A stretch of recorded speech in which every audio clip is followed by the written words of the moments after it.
pagi hari ini saya mau mengajak kita membahas satu topik di dalam Alkitab tentang kesulungan, saudara. Ya, kesulungan. Nah, yang mau kita capai ketika kita membahas topik ini adalah pertama-tama kita bisa mengetahui apa saja konsep atau makna kesulungan yang ada di dalam Alkitab kita. Tentu saja mulai dari zaman bapak rohani kita, yaitu Abraham, ya. Lalu nanti sampai kepada status kita, ya, status kita sebagai anak sulung. Ya, anak sulung terkait dengan kerohanian kita, saudara, ya. Jadi itu yang menjadi tujuan kita. Ini seri pertama. Minggu depan kita akan lanjutkan dengan seri kedua, ya. Baik. Pertama-tama saya ingin kita membaca Alkitab kita, ya, next. Membaca Alkitab kita di dalam Yakobus pasal 1 ayat 8, ya. Yakobus pasal 1 ayat 8. Dia free ya, bro. Buka aja tadi yang itu apa? Isi worship, buka aja ini tutup. Di isi worship itu ada, ya. Doakan saudara ini kok tiba-tiba pagi ini free semua nih. Ya. Minggu lalu lancar aja nih semua, ya. Gitu dia. Good. Coba next. Ya, mudah-mudahan bisa. Baik. Nah, mari kita buka Alkitab kita di dalam Yakobus pasal 1 ayat 8, saudara-saudara. Semua buka Alkitabnya. Yakobus pasal 1 ayat 8. Ya. Sudah? Saya akan bacakan. Ini saya ambil dari terjemahan baru yang kedua, ya. Atas kehendaknya sendiri ia telah menjadikan kita oleh firman kebenaran, supaya kita pada tingkat yang tertentu menjadi anak sulung di antara semua ciptaannya, saudara.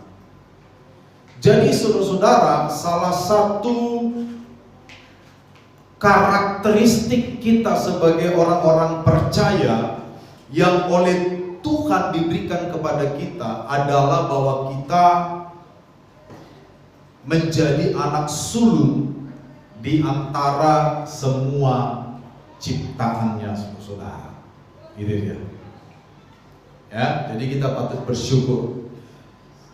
Tetapi sebelum kita pahami tentang ini, saudara, mungkin minggu depan kita akan coba mendalami ayat ini. Minggu ini atau pagi ini saya mau kita melihat terlebih dahulu bagaimana para leluhur iman kita memahami tentang kesulungan ini.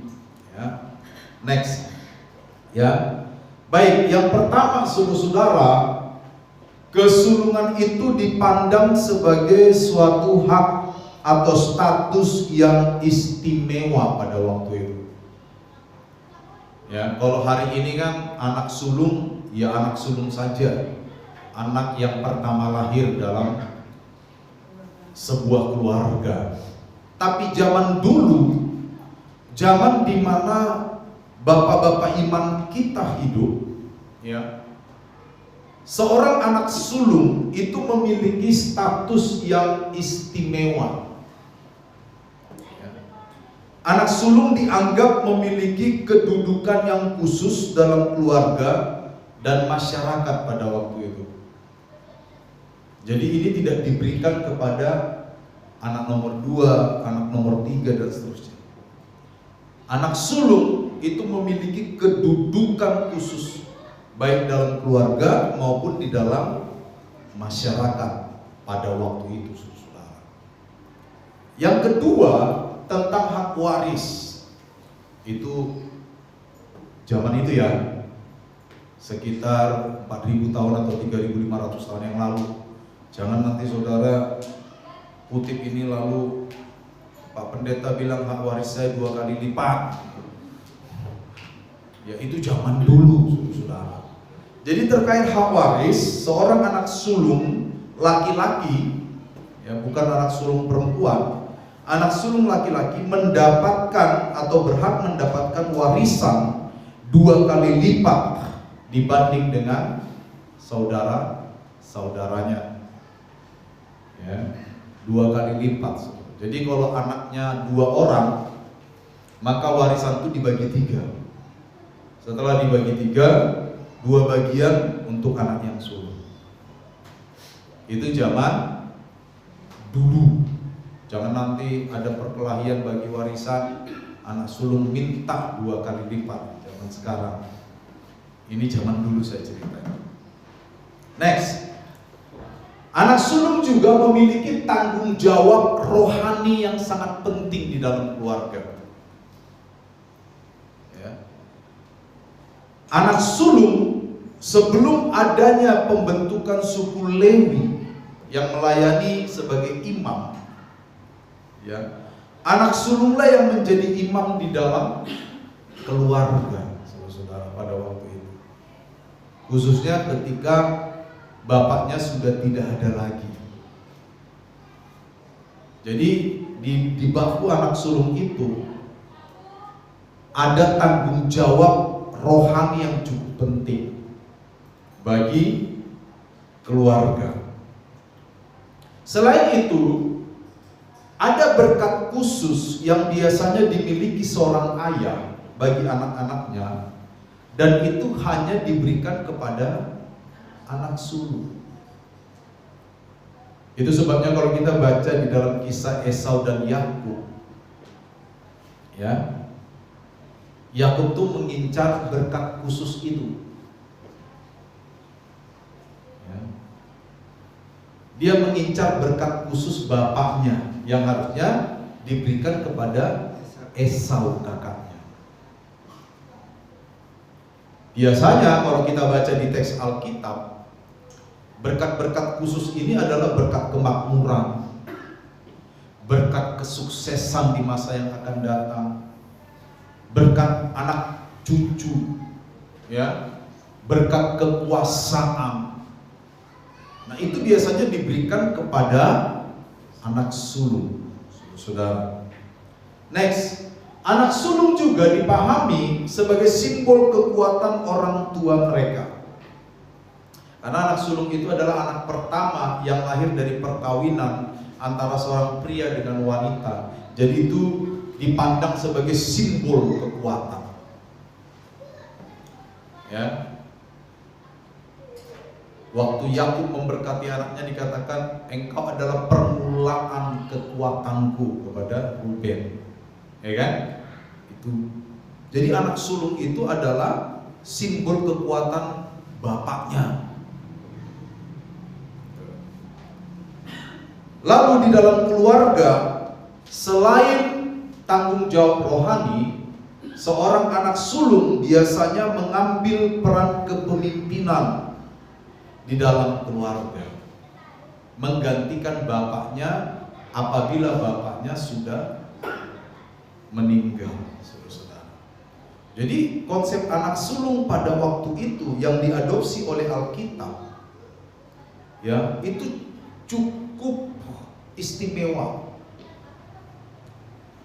Anak lelaki yang lahir pertama di dalam sebuah keluarga memiliki keistimewaan yang tidak dimiliki oleh anak-anak lainnya, saudara. Ya, itulah betapa pentingnya kesulungan pada budaya masa itu.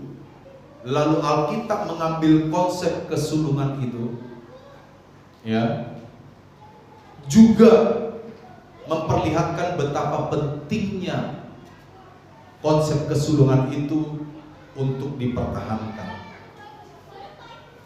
Nah, apa yang terjadi, saudara, dengan Esau? Next, Kalau kita melihat ada satu peristiwa di dalam Alkitab, dan kita semua tahu ketika Esau menjual hak kesulungannya, betul? Ya kan? Ketika Esau menjual hak kesulungannya demi semangkuk kacang merah. Apa isu yang ditimbulkan atau yang coba dimunculkan dari cerita itu, saudara? Ya. Kalau kita baca Kejadian pasal 25, saya menyebutnya sebagai skandal Esau itu. Ya. Esau punya skandal. Kejadian 25 ayat 29 sampai 34. Di dalam teks yang baru dikatakan, demikianlah Esau menyepelekan hak kesulungan itu. Ya. Dan kalau kita lihat Ibrani pasal 12 ayat 16, saudara boleh cek di Alkitab saudara. Ibrani pasal 12 ayat 16. Tindakan Esau dalam kitab Kejadian itu disebut sebagai tindakan yang tidak suci. Kalau dalam terjemahan lama apa dikatakan di sana? Ibrani 12 ayat 16. Nafsu yang rendah. Memiliki nafsu yang rendah. Jadi rupanya penulis kitab Ibrani juga melihat peristiwa yang dilakukan oleh Esau, ya, beberapa ribu tahun jaraknya dari penulis kitab Ibrani itu, saudara,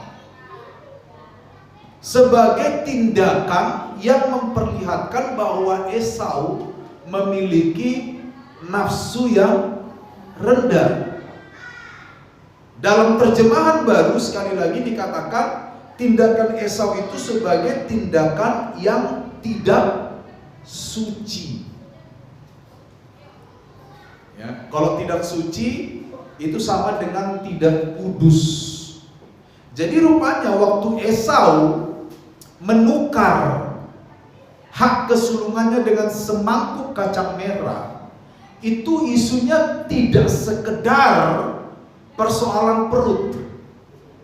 Memang kalau kita baca di dalam kitab Kejadian, waktu itu Esau baru pulang karena hobinya Esau waktu itu adalah berburu. Dan waktu dia pulang berburu, dia merasa sangat lapar dan mendapati Yakub sedang memasak sup kacang merah itu. Lalu dengan entengnya Esau setelah negosiasi dengan Yakub, ya, Yakub juga mungkin memanfaatkan keadaan ini. Yakub itu artinya penipu loh. Tapi bukan Yakub ini. Makanya nanti Yakub diubah namanya menjadi Israel, betul nggak? Ya kan? Karena Yakub itu makna namanya nggak bagus sebenarnya, ya. Sesuai tindakannya memang. Dia nipu bapaknya atas saran mamanya. Kadang-kadang anak-anak ini kacau gara-gara mamak juga kadang. Kadang-kadang gara-gara bapak juga. Iya kan? Mamaknya ajari Yakub untuk menipu bapaknya juga. Jadi saudara, waktu Esau pulang, dia lapar sekali. Dan Esau berkata, apa gunanya bagiku hak kesulungan kalau sebentar lagi aku akan mati. Dan narator atau penulis kitab Kejadian yang dipercaya Musa yang menulis ini, saudara, menganggap tindakan Esau ini menyepelekan. Coba saudara lihat di terjemahan lama ini, Kejadian 25 ayat 34 itu apa dikatakan? 34b. Kata apa di sana? Kejadian 25 ayat 34b.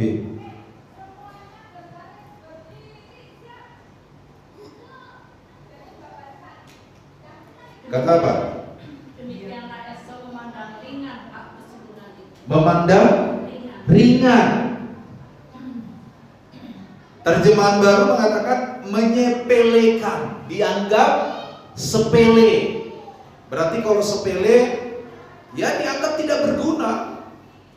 Padahal seperti yang tadi kita baca di 4 slide pertama, pada waktu itu di dalam budaya baik sosial maupun rohani, hak kesulungan itu memiliki makna yang sangat istimewa.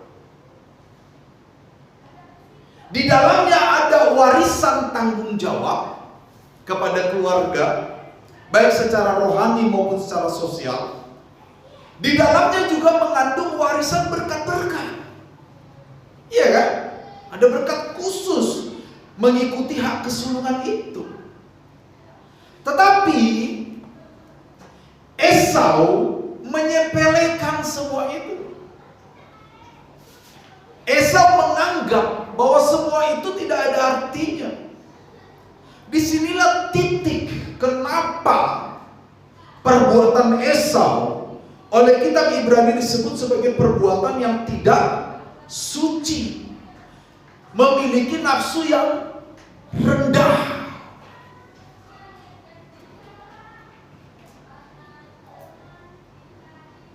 Nah, waktu Esau menjual hak kesulungan itu, pada saat yang sama, saudara bayangkan, Esau kehilangan semua keistimewaan yang mengikuti kesulungan itu.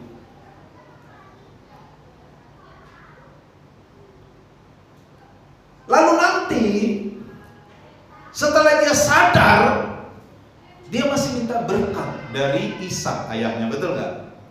Apakah engkau tidak punya berkat lagi? Ishak tetap punya berkat, berkat kesulitan. Iya kan, kalau kita baca kan, berkat kesulitan. Jadi isu yang mau ditampilkan di dalam kisah ini terkait hak kesulungan atau kesulungan di dalam konsep bapak-bapak rohani kita zaman dulu, khususnya di dalam teks perjanjian lama, ya. Kesulungan itu memiliki hak istimewa, memiliki makna istimewa, tidak saja terkait dengan kehidupan sosial, lebih-lebih terkait dengan Tuhan di dalam kehidupan kerohanian. Makanya nanti di Yakobus pasal 1 ayat 18 yang tadi kita baca di awal, dikatakan dalam tingkatan tertentu oleh firman kebenaran yang dari Tuhan, kita menjadi anak sulung di antara semua ciptaan. Secara rohani kita memiliki kesulungan di antara semua ciptaan, saudara.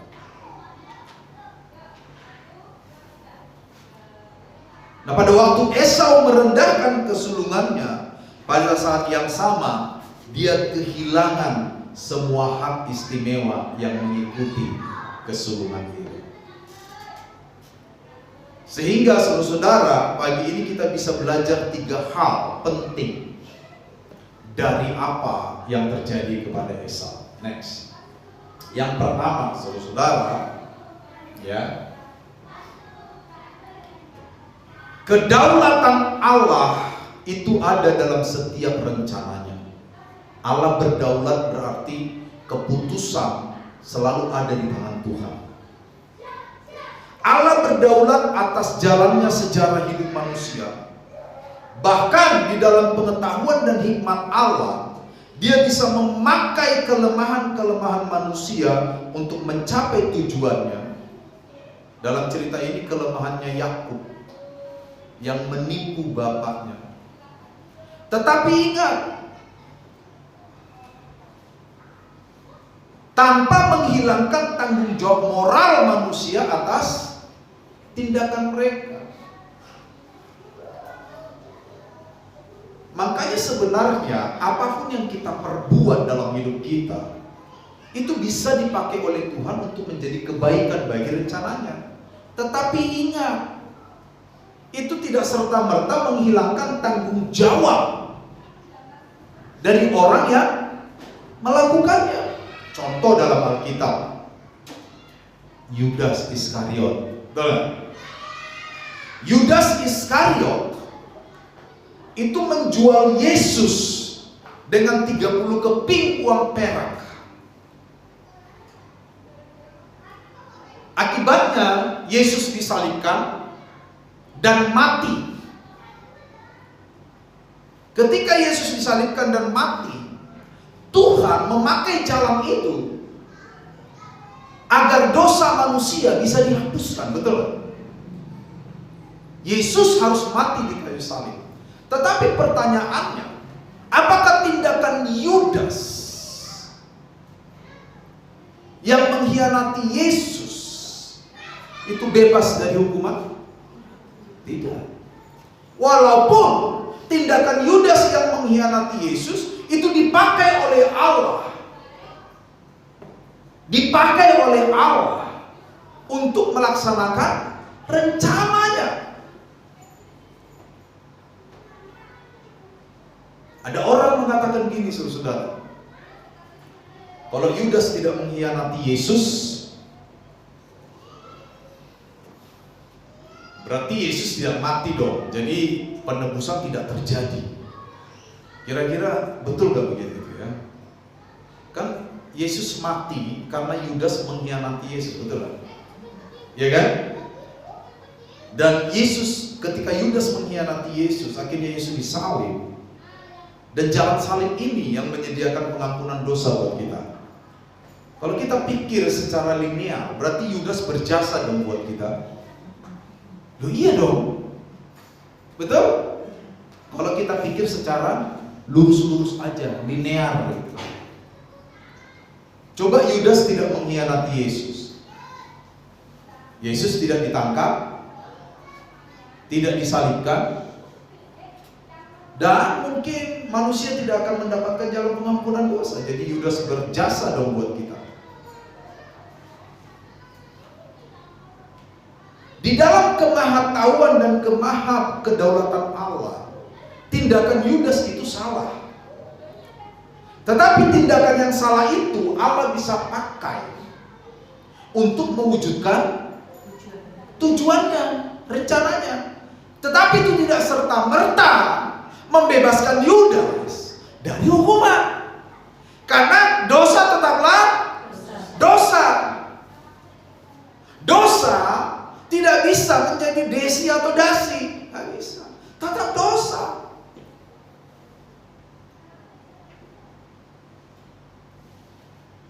Ya kan? Coba saya tidak nipu orang, istri saya tidak makan misalnya. Berarti kalau istri saya nggak makan, istri saya mati. Ini misal ya. Lalu berarti hal saya menipu orang itu bagus karena menyelamatkan istri.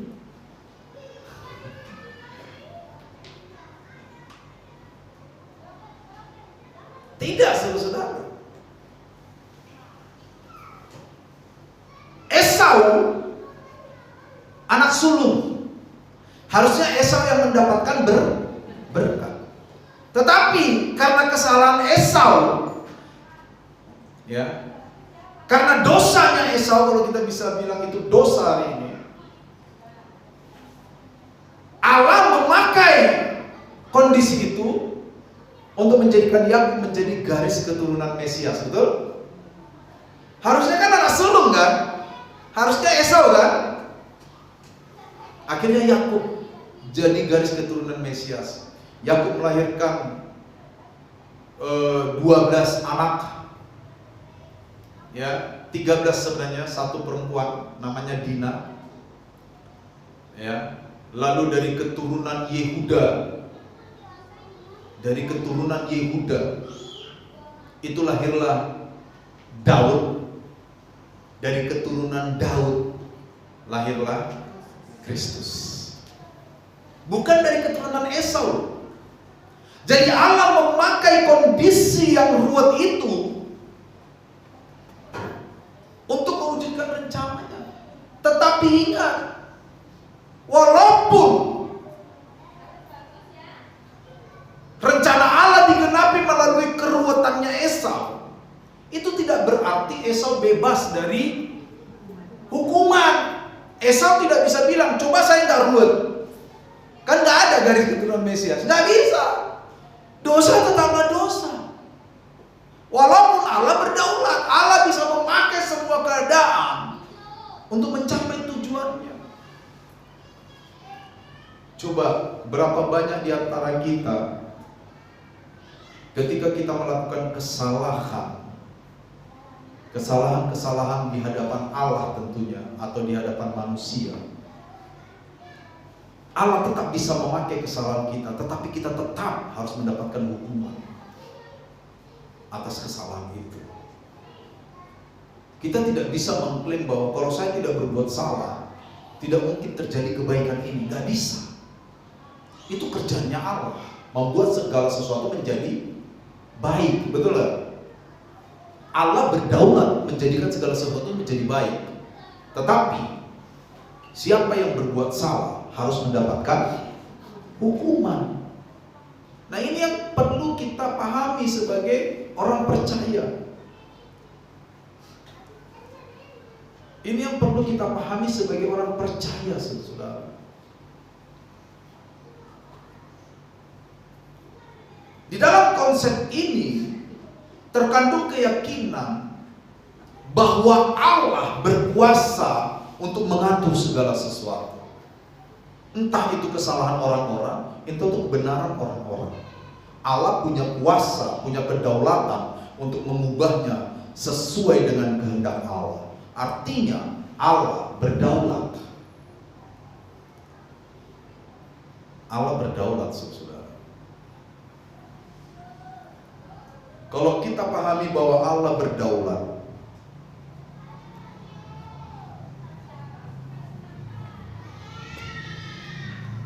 bagaimana kita menyikapi semua persoalan hidup yang terjadi dalam hidup kita? Karena kadang-kadang, saudara-saudara, agak sulit bagi manusia untuk introspeksi diri masing-masing. Betul? Agak sulit. Saya tidak bilang tidak, ya, tapi agak sulit. Manusia punya kecenderungan untuk selalu dibenarkan. Manusia selalu punya kecenderungan untuk selalu dibela. Manusia selalu punya kecenderungan untuk dipahami. Ya kan? Apalagi setelah ada lagunya, ada band, karena wanita ingin dimengerti. Selalu ingin dimengerti. Agak sulit bagi manusia untuk masuk ke dalam hatinya sendiri, lalu mulai memunculkan kelemahan-kelemahannya sendiri. Itu agak sulit, betul? Kecenderungan kita, kalau kita punya masalah, kita langsung mengarahkan telunjuk kita kepada sesuatu yang di luar diri kita, lalu menyalahkan ini, dan ini. Kenapa?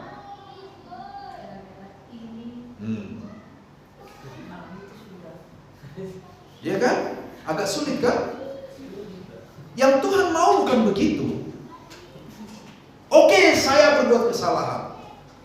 Oke, saya berbuat dosa. Yang Tuhan mau bukan menambah dosa dengan menunjuk ini, dan ini. Bukan. Tuhan bisa mengubah semua kesalahan dan dosa-dosa itu menjadi kebaikan. Tuhan berdaulat itu. Tapi yang Tuhan juga perlu adalah pertobatan dari diri kita. Apa yang Yudas lakukan setelah dia mengkhianati Yesus? Apakah Yesus ingin Yudas bunuh diri?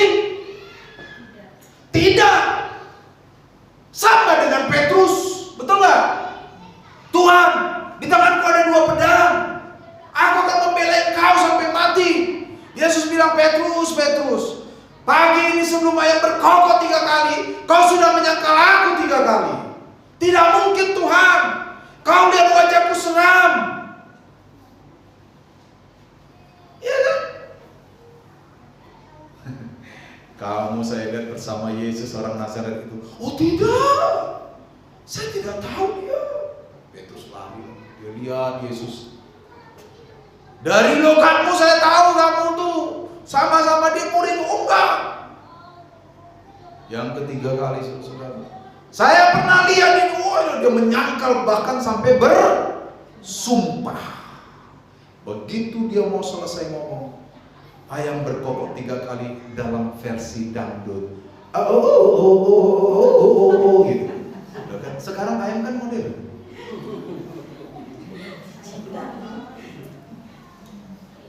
Betul lah? Iya kan? Tapi apa yang dilakukan Petrus? Apakah dia pergi ke pohon ara lalu gantung diri? Tidak. Dia menyadari, dia mulai mengeluarkan semua kesalahan itu lalu bertobat. Betul nggak? Beda dengan Yudas kan? Yudas tidak. Yudas mengambil udah salah, nambah salah. Petrus tidak. Allah berdaulat loh mengubah semua kesalahan Petrus itu, betul nggak? Akhirnya apa? Dikatakan oleh kita Petrus menangis dengan begitu pahitnya, menyadari itu. Karena dia mau membuka dirinya. Setelah itu Petrus dipakai luar biasa oleh Tuhan, betul? Bahkan dalam pembakaran kota Roma, dia akhirnya mati, disalibkan tapi terbalik kepalanya ke bawah. Tadinya dia mau melarikan diri loh. Di tengah jalan, menurut cerita rakyat, ini cerita rakyat, nggak ada di Alkitab. Menurut cerita rakyat pada waktu itu, Petrus lari dari Roma karena Nero membakar sebagian kota Roma tahun 60-an, memfitnah orang Kristen yang melakukan itu. Lalu di tengah jalan dia ketemu seseorang. Dia tidak tahu itu, seperti 2 orang yang berjalan ke Emmaus, dia tidak menyadari bahwa itu Yesus. Lalu dikatakan, mau kemana? Kata Petrus. Dia ke arah Roma. Petrus keluar dari Roma. Ya, dalam bahasa Latin dikatakan, Vadis, mau kemana? Lalu Yesus bilang, aku mau ke Roma, mau disalibkan lagi untuk kedua kalinya. Tiba-tiba terbelalak mata Petrus itu, ini Yesus. Lalu dia balik ke Roma, saudara. Dia kembali ke Roma dan dia disalibkan, tapi dia bilang ini, aku tidak layak disalibkan seperti Tuhan dan guruku. Salibkan aku dengan kepala di bawah. Demikianlah Petrus mati untuk kemuliaan Allah. Yudas mati di dalam dosa. Jadi saudara-saudara, kesalahan Esau harusnya tetap menjadi kesalahan. Tetapi Tuhan bisa mengubah kesalahan Esau menjadi rancangan, menjadi kehendak Allah yang digenapi. Betul? Tetapi Esau tidak bisa lepas dari konsekuensi dari kesalahannya. Kenapa tidak lepas? Akhirnya dia tidak menjadi orang yang diberkati oleh Isa. Betul? Dia kehilangan kesulungan itu karena menganggap sepele warisan rohani yang ada di dalam. Jadi saudara-saudara, kalau kita berbuat dosa, berbuat salah seperti Esau misalnya, jangan malah menambah dosa. Jangan malah melegitimasi tindakan-tindakan kita. Kita kan sering begitu kan? Manusia itu sering begitu. Justru melegitimasi. Nah, kita harus terus bertumbuh sebagai orang-orang yang rohani, mencapai puncak kedewasaan iman kita di dalam Tuhan. Dan salah satu ciri dari kedewasaan iman itu adalah ketika kita jatuh dalam dosa. Saya tidak bilang hidup dalam dosa ya, jatuh dalam dosa. Maka yang perlu kita lakukan adalah langsung bertobat, pulihkan hidupmu di dalam Tuhan, kembali memuliakan nama Tuhan, bukan malah mencari kambing coklat. Yang hitam udah habis kemarin waktu korban. Saya lihat di Lempes sana coklat semua. Di sawah-sawah itu dekat Alfamart. Iya kan? Itu yang pertama. Oke? Yang kedua next.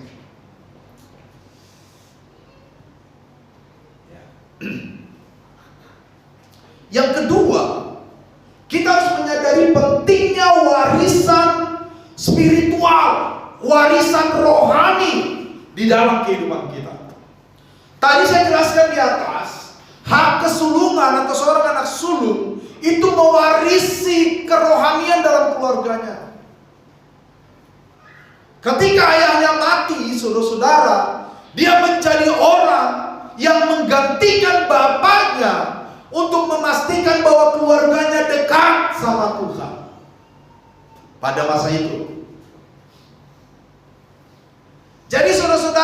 kita harus menyadari pentingnya warisan kerohanian. Allah menghargai mereka yang menghormati perjanjian dan warisan rohaninya. Allah sangat menghargai. Saya kasih salah satu contoh. Bagaimana kita memahami adanya warisan kerohanian dalam diri kita. Ya kan? Jangan melakukan hal-hal yang gak perlu kita lakukan. Itu warisan rohani. Harga diri kita tuh letaknya di mana? Ada orang harga dirinya letaknya di penampilan. Betul? Salah ya? Lo ada loh. Jadi kalau dia udah pakai baju yang bagus, kayak baju, maaf ya, gitu ya kan, sepatu bagus, iya kan, cincin bagus, itu harga dirinya naik, saudara. Ada itu, dan itu fakta, itu udah disurvei. Jadi saudara-saudara, supaya harga dirinya tetap ada, dia harus pastikan bahwa semua aksesoris itu ada. Pertanyaannya, bagaimana kalau ketika ekonominya susah, apakah semua itu harus ada? Karena harga dirinya letaknya di aksesoris, dia akan mengusahakan semua aksesoris itu, walaupun dengan cara-cara yang tidak benar. Disitulah kita tidak menghargai warisan rohani dalam diri kita. Lagu kita berkata Yesus terlebih besar. Betul? Betul? Tapi waktu kita dihina, harga diri kita rusak. Hah?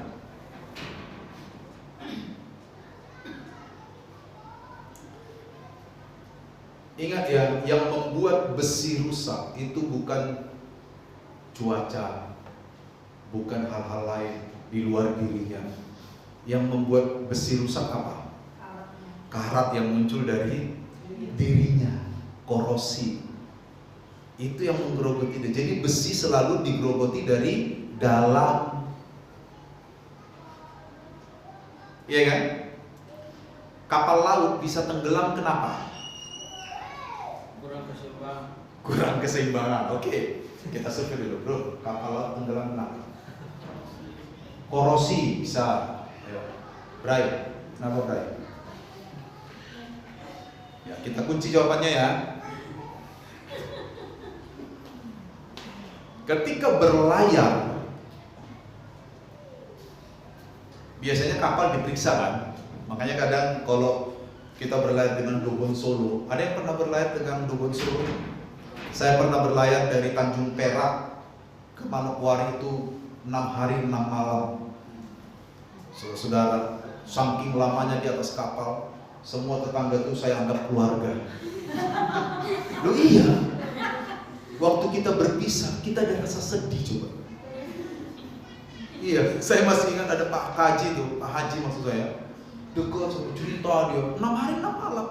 Dia lebih jauh saudara, dia sampai Jayapura 9 hari. Saya turun di Manokwari, udah kayak keluarga. Begitu turun kita salam-salaman. Waktu itu belum ada HP, jadi kita nggak tukar nomor, nggak ada waktu itu. Tahun 2001 kan belum ada handphone kan? Ada tapi yang lempar bosku mati itu. Dan itu masih jarang orang punya tuh. Kapal itu 3 bulan sekali dek namanya. Diperiksa kan gitu kan, mana yang bocor dan sebagainya. Setelah semuanya layar, kapal berlayar. Tapi waktu kapal berlayar, kapal bisa tenggelam, betul? Kenapa? Kapal tenggelam ketika air masuk ke dalam kapal. Betul? Sekencang apapun badai, saya sudah pernah naik kapal masuk Sorong tuh, Teluk Sorong, 10.000 penumpang, tidak ada yang duduk dan berdiri, semua tiarap. Muntah sana sini, saking begini nih kapalnya. Tidak tenggelam. Kenapa? Air tidak masuk. Kapal baru tenggelam kalau air masuk. Sama dengan diri kita loh. Sehebat apapun persoalan kita di luar diri kita, ya paling kita menyesuaikan diri kan. Memang berat, saya tidak bilang itu gampang. Tidak, berat itu. Butuh energi, butuh effort yang luar biasa. Tapi selama kita tidak izinkan itu merusak hati kita, kita nggak akan berdosa. Amin. Amin. Itu dia. Jadi ini warisan rohani, saudara. Hargai warisan rohani. Jangan mudah jatuh dalam dosa. Jangan gampang jatuh dalam dosa. Kita harus menghargai warisan rohani yang Tuhan sudah berikan melalui pengorbanannya di kayu salib bagi kita. Kalau kita tidak menghargai warisan rohani itu, apa bedanya kita dengan Esau yang menyepelekan kesulungannya? Kan Esau menyepelekan kesulungannya hanya karena semangkuk bubur merah kan? Untung waktu itu belum ada anggur merah. Cuma semangkuk bubur merah. Lalu dia berkata, apalah artinya kesulungan? Padahal di dalam kesulungan itu ada berkat-berkat Allah, ada tanggung jawab yang berasal dari Allah, ada tanggung jawab di dalam keluarga, sosial, lingkungan, dan kerohanian. Dianggap sepele. Bukankah manusia hari ini banyak yang seperti itu, saudara? Kita terlalu tidak menganggap penting warisan kerohanian. Kenapa kita masih bisa tipu orang? Berbohong. Kenapa? Karena kita tidak menganggap penting warisan rohani yang Tuhan sudah kerjakan di kayu salib itu. Kenapa kita berdusta? Seakan-akan Allah tidak ada untuk melihat semua tindakan kita. Kenapa? Ya karena kita tidak menghargai warisan rohani itu, saudara. Kalau kita menghargai warisan rohani dalam diri kita, kita akan takut akan Allah. Betul? Makanya Amsal 1 ayat 7 kan benar. Takut akan Tuhan adalah permulaan pengetahuan. Tetapi orang bodoh menghina hikmat dan didikan.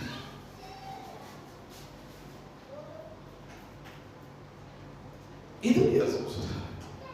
Jadi kita harus menghargai pengorbanan Kristus yang sudah ada dalam diri kita. Bayangkan, Yesus mati di kayu salib. 3 kali Yesus berdoa dan berkata, Bapa, sekiranya mungkin, biarlah cawan ini lalu daripadaku.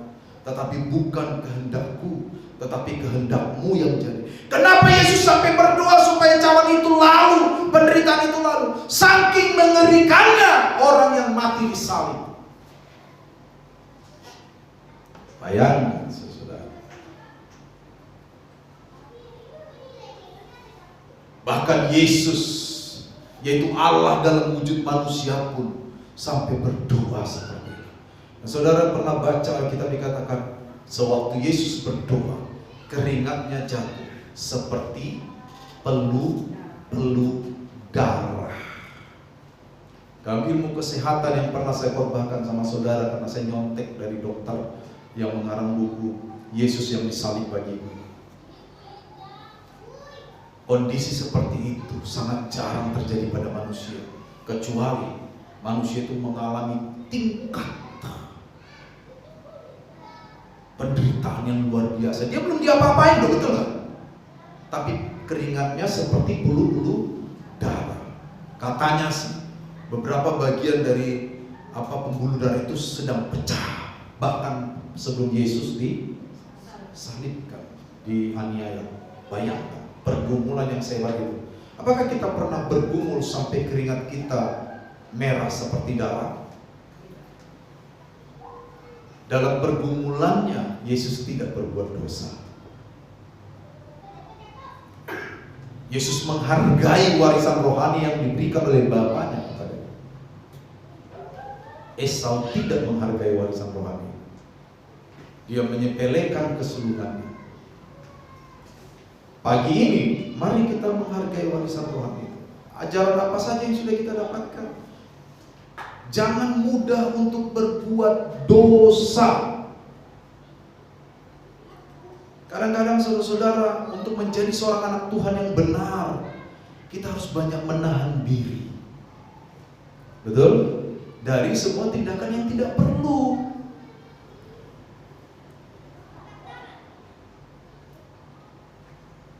Saya kadang geleng-geleng kepala. Beberapa hari yang kemarin Sabtu ya, saya membaca satu postingan teman saya. Ya, beliau ini sebenarnya kakak kelas saya di Sakti dulu, dan dia pendeta.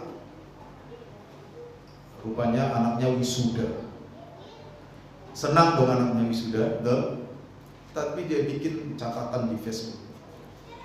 Kira-kira begini, tidak persis tapi kira-kira. Ya, selamat anakku akhirnya bisa wisuda. Tahun 2018 yang lalu ada orang yang menyepelekan kami. Katanya tidak mungkin anakku ini bisa sekolah karena kami hanya ini. Tidak mungkin kami bisa menyekolahkan anak ini. Perkataanmu itu salah, kawan. Anak saya sekarang wisuda. Secara faktual, fakta nggak yang dia katakan? Fakta. Tetapi secara kebenaran orang Kristen penting nggak dia ngomong gitu? Untuk apa? Mau pembuktian diri? Mau menghantam orang yang tahun 2018 meragukan dia? Toh di dalam postingan itu dia juga bilang bahwa semua karena anugerah Tuhan. Ya kalau memang karena anugerah Tuhan, ngapain lu singgung-singgung yang 2018? Seakan-akan kamu yang hebat. Betul nggak? Secara faktual, memang apa yang dia katakan itu fakta. Tapi secara kebenaran, nggak penting. Nah, kita harus sampai ke sana. Pertimbangannya. Warisan rohani kita itu besar nilainya. Untuk apa? Di satu sisi kita bilang Tuhan dimuliakan, sementara kita berusaha meniadakan kemuliaan Tuhan. Caption akhirnya yang bikin saya terkejut. Perkataanmu itu salah, kawan. Pendeta yang ngomong itu. Untuk apa lagi? Untuk apa? Ya kan? Untuk apa kita perlu di thumbs up atau diangkat jempol buat kita? Toh hidup kita itu hanya karena anugerah Tuhan, betul? Untuk apa? Pembuktian diri. Makanya sering saya bilang, di media sosial itu yang perlu kita posting itu pertama bisnis. Bagus. Yang kedua, kata-kata yang membangun. Itu aja. Betul? Udah itu aja. Tuhan akan menganggap kita menjadi manusia hebat karena kita mampu menjaga warisan rohani. Kalau Tuhan sudah memberkati kita, siapa dapat menahan berkat Allah? Ingat, berkat dari Tuhan tidak pernah salah alamat. Amin.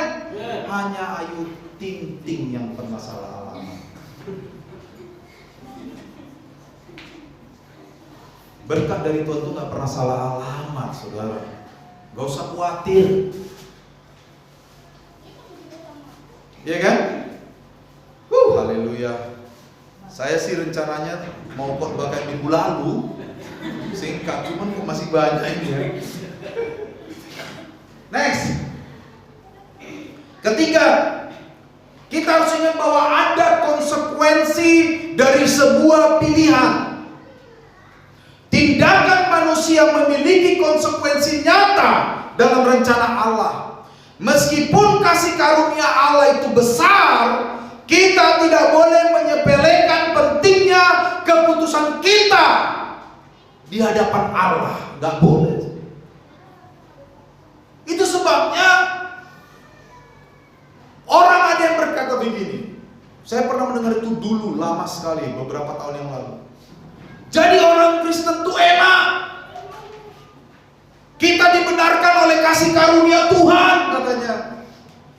Kalau berbuat dosa, tinggal minta ampun, dosa kita diampuni, enak jadi orang Kristen.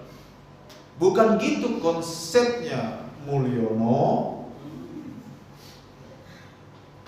Nah, sekarang kan lagi tenar nama Mulyono, ya kan? Bukan begitu konsepnya. Ya. kasih karunia Allah itu besar buat kita. Tapi itu tidak berarti bahwa kasih karunia itu adalah kasih karunia yang murahan. Bukan. Coba buka Galatia 6 ayat 9. Ada yang mau baca tuh? Galatia pasal 6 ayat 9.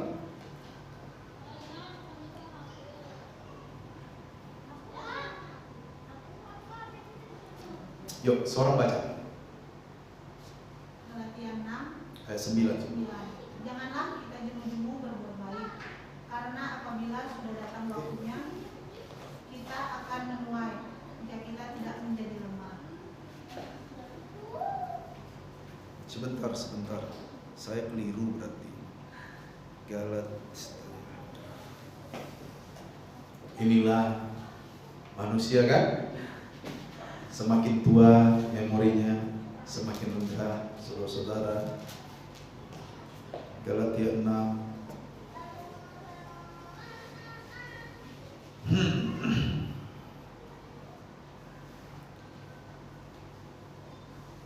Oh ya, sorry. Galatia 6 ayat 7. Ya, ayat 7.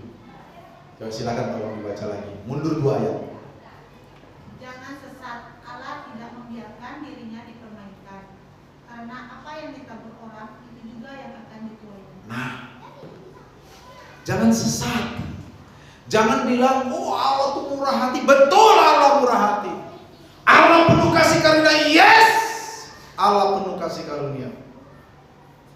Allah menyelamatkan kita bukan oleh perbuatan kita, semata-mata karya Allah di kayu salib. Ya, betul.